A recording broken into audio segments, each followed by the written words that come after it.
Hi hello నమస్తే welcome back to my channel Soumya Katori. ఈరోజు మళ్ళీ కొత్త వీడియోతో మేము ముందుకు వచ్చేస్తున్నాను. వీడియోలోకి వెళ్ళిపోదామా? ఓకే, రెడీ చేయాలి. ఈ వీడియోలో పల్లి పొడిని ఎలా చేసుకోవాలో చూపించేస్తాను, వచ్చేసేయండి. పల్లీల పొడి నార్మల్గా దోశలో కానీ ఇడ్లీలో కానీ దేంట్లోకైనా మనం యాడ్ చేసుకోవచ్చు.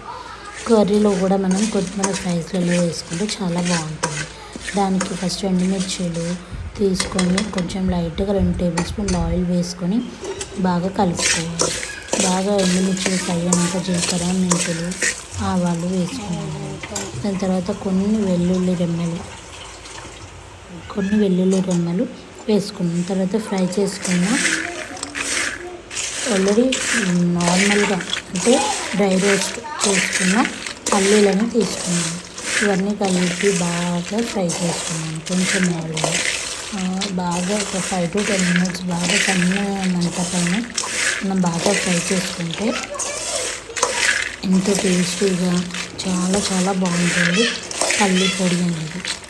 దీంతో పాటు మనం ఫ్రై చేసుకోవడానికి కొంచెం కరివేపాకు కూడా యాడ్ చేసుకున్నా బాగుంటుంది. ఒక్కో టేస్ట్ ఒక్కొక్కలాగా అనమాట. మన టేస్ట్కి తగ్గట్టు ఇలా పల్లీలని అన్నీ ఫ్రై చేసుకొని కాసేపు చల్లారనివ్వాలి.